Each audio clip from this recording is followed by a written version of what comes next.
Hey, salut tout le monde, c'est Winman, et donc aujourd'hui on se retrouve pour la deuxième partie de mon tutoriel comment bien réaliser un speed art.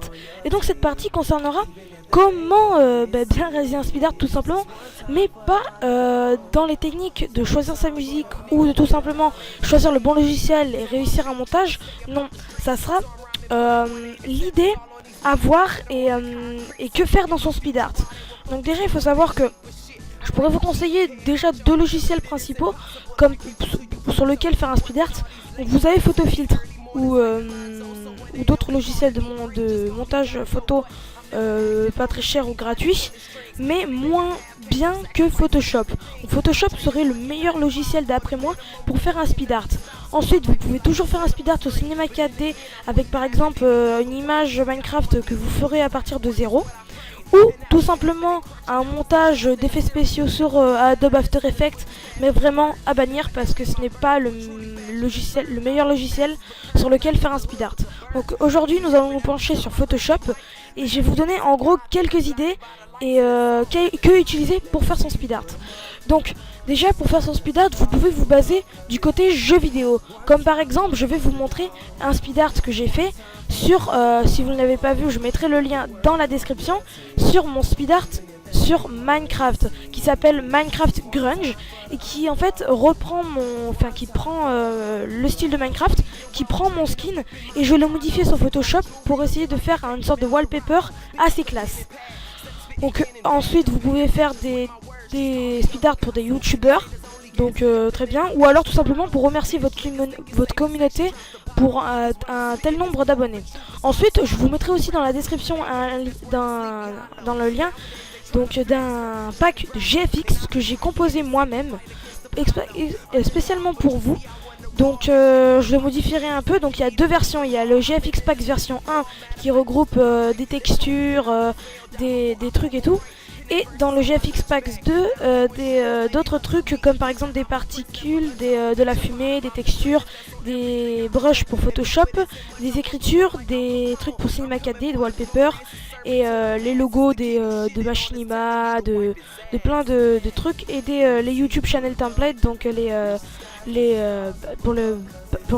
pour les partenaires et pour les non partenaires pour pouvoir faire un background vous-même. Donc vous pouvez faire des speed art background. Donc dans ces packs de textures, dans ces packs de GFX, vous aurez tout quasiment pour faire votre speed art. Après c'est de trouver l'idée. Donc l'idée, moi je pourrais vous en donner quelques-unes, c'est par exemple d'aller chercher des images de Zelda. Donc déjà pour commencer, le format que vous aurez besoin sur votre logiciel, par exemple Photoshop ou carrément sur Cinema 4D, le rendu, c'est déjà, je vous dirais de faire nouveau et en largeur de me faire 1280 par 720. Comme ça au moins ça fait la largeur de votre écran. Ça pourrait faire un wallpaper et comme ça si vous le mettez dans votre à la fin le rendu, ça prendra toute la vidéo, pas besoin de le modifier. Donc ensuite vous faites OK, pas besoin de le renommer. Et donc tout simplement avec ça déjà vous avez déjà le format. Ensuite moi je vous ai donné donc les packs GFX donc que je vous ai donné, et donc c'est très bien parce que pour faire un speed art généralement vous allez utiliser pas forcément mais vous pouvez utiliser généralement des wallpapers.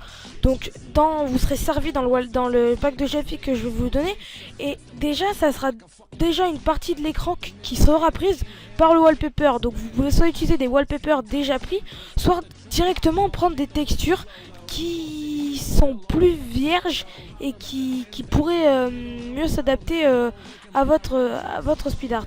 Donc vous avez des textures de murs cassés, de feu, donc déjà vous avez un bon début avec ça si vous voulez quoi. Donc par exemple si vous prenez celui-là, vous pouvez déjà l'adapter à l'écran. Et je tiens à préciser, ce n'est pas moi qui ai fait les packs GFX, je me suis inspiré donc de plusieurs youtubeurs francophones et américains. Et j'ai cherché aussi sur Google Images pour pouvoir former ce GFX Pack. Donc vous voyez que déjà ça c'est pas génial, mais déjà vous avez déjà une propre idée de par quoi vous pouvez recommencer. Après vous pourrez par exemple importer l'image d'un de vos comment ça s'appelle, de vos personnages préférés, soit de Minecraft, soit de n'importe qui. Donc moi par exemple je vais prendre le personnage de Link. Vous voyez que là il s'adapte pas trop au fond, et tout simplement pour qu'il soit plus stylé et donne un meilleur effet, moi je pourrais tout simplement vous donner donc déjà de le pixeliser, de faire image, de faire réglage et par exemple désaturation ou faire négatif. Déjà ce qui pourra le mettre en noir et blanc et qui le rendra peut-être mieux. Donc là en négatif vous voyez que ça fait, c'est bien mais c'est pas génial. Alors que si on fait image, réglage, soit vous faites négatif, soit vous faites seuil. Donc seuil ça le mettra en noir et blanc, mais là j'ai pas vraiment envie. Donc je vous donne déjà des idées, hein. Désaturation donc pour le mettre en noir et blanc. Ou nous on va essayer avec négatif. Parce que ça reste bien dans les tons du wallpaper. Vous voyez déjà, même si c'est pas pas très compliqué à faire, ça donne déjà un effet assez style. Si on peut dire ça comme ça. Et oui, j'ai un super accent anglais. Donc ensuite, par exemple, on va prendre dans le GFX Pack, on va prendre encore des textures. On va prendre une texture au hasard, donc qu'on va pouvoir appliquer. Donc une texture un peu brisée ou qui pourrait donner un effet assez classe. Par exemple celui-là. On va le prendre. Donc une petite technique CTRL-T, rotation 90 anti-horaire. On l'agrandit sur tout le truc. Donc n'ayez pas peur que ça soit flou, hein. Le truc de Photoshop s'assure pour que ça reste pareil. Donc là, une fois que vous avez fait ça, soit vous faites incrustation, vous essayez de voir. Donc là, vous voyez que ça donne déjà un effet assez classe. Ou alors vous faites superposition, vous essayez de voir ce qui peut donner le mieux. Donc là, vous voyez que ça fait des sortes de rayures, un petit peu un dessin ou une sorte de gravure sur du quelque chose. Et là, quand vous faites incrustation, ça reste tout de suite plus donc à vous de voir. Moi personnellement je préfère comme ça. Ensuite vous pouvez importer d'autres textures. Donc on va prendre par exemple lui, on va l'agrandir, mais faire attention de ne pas trop surcharger, parce que si vous surchargez ça pourrait donner un effet assez dégueulasse. Donc il faut voir ce que ça peut donner, hein, pas essayer de voir. Donc moi ce que je vous propose c'est d'essayer incrustation et voir superposition, voir ce qui le rend le mieux. Donc superposition non, donc incrustation, mais là vous voyez que ça donne moi je dirais que ça surcharge pas mal. Donc on va le décocher déjà pour voilà. On va essayer d'en apporter un autre, et sinon au pire on va garder le même. C'est toujours un speed art, c'est pas une science exacte. On tâtonne toujours, donc moi ce que je vous conseillerais c'est d'abord d'essayer quelque chose avant de faire le speed art. Ou alors vous le faites carrément à la one again, et comme ça au moins vous l'accélérez et vous êtes bien sûr que ça soit pas trop rapide. Donc là vous voyez que ça fait classe. Si on met les deux, ça fait aussi classe. Donc à faire attention de ne pas trop surcharger, hein. Donc moi personnellement comme ça il me plaît bien. Donc aussi à voir si vous voulez pas que ça soit des contournettes, prendre la gomme et pixeliser par exemple Link. Donc Link est déjà pixelisé, on le choisit. On choisit la taille de notre brush. Et vous choisissez le premier pour pas que ça soit un contournette, et pour pouvoir gommer les contours pour pas que ça fasse voyez trop comment dire, trop voilà quoi, pour que ça passe pas trop net. Voilà, vous gommez un petit peu à peu près, hein, faut pas que ce soit exact, hein, on s'en fout, c'est pas une science exacte. Mais alors, essayez de zoomer aussi sur ce que vous venez de gommer pour voir si ça fait pas trop dégueulasse, vous voyez ce que je veux dire. Donc là vous voyez que même si c'est des petits, juste des petits si c'est des petits comment dire détails, faut savoir que ça compte quand même, hein, dans votre speed art. Donc là vous voyez que j'ai gommé quelque chose, donc j'ai gommé l'épée. Donc réduire la taille, hein, tac, hop, tac. Donc ça peut toujours, de loin ça se voit pas trop, mais il y a tout le temps des personnes qui vont peut-être venir vous voir et vous faire c'est net et tout, c'est pas classe.